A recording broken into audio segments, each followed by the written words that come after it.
So I'm going to tell you a story about finding heaven right where you are. And I'm going to use this stream as my example. So I moved down here from Montana, where if you walk through my back fence, you came to 2.1 million wide open acres of land. And that seemed pretty unbelievable.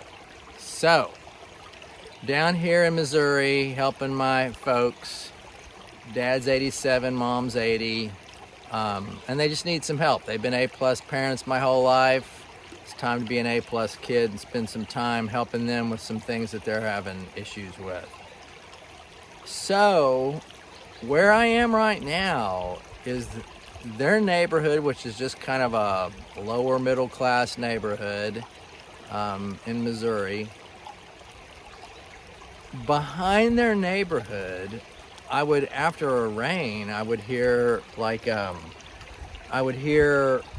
the sound of running water. And so I got my clippers. I brought my pruners that I used to just kind of take off small limbs from cherry trees with, and I just started kind of making myself a little trail down through the woods.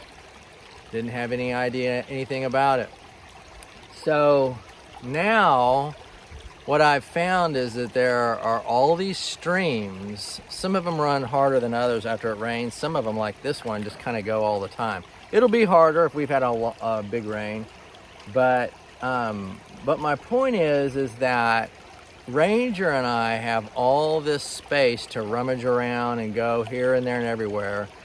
There are at least 3 different streams with amazing rock formations and stuff where the water goes down. And that's all just back here behind these people's houses. There's acres and acres and acres of it. I come to find out that it's public utility land, and so nothing will ever be built on it because they have to be able to get back in here to do a number of different things. I've only seen a few people back here, and it's usually been homeless people. Once it was some kids trying to get some crawdads way back up that way. But ironically, the hiking, the getting around, the stuff is way better here than in all of that land up in the mountains and everything of Montana. So, and I don't have all the grizzly bears here either, which ironically, that was a big deal there. So, I've got an amazing piece of heaven that I can just walk out the back door and I'm in it. Basically, that's a true gift from God. That's a true gift from God. And I guess the reason I'm telling you about this is just that if some of you, I really believe that in coming to know God, you need to spend some time in His creation. It doesn't mean, go put yourself a potted plant on the back porch, okay? Don't make this complicated. But the point is if you can get to something, God may make it easier for you than you even realized. And that's another thing I'm finding is that if I have the right intent, then I'm just blown away with what God will come up with as something out of nowhere that was so much better than I would have asked or prayed for. So, again, God doesn't love me any more than He loves you. He wants to get to know you just as much as He wants to get to know me.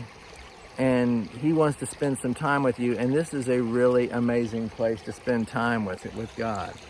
And Ranger too. And so find your place to get out and get quiet. Find your place to spend time with God and just listen. And you'll be surprised at what you learn. I certainly have been. We'll be talking about it. 7 p.m. prayer, right? All Christians from all denominations praying together over important things. Be there, all right? Be there. Take it serious. We can make a difference.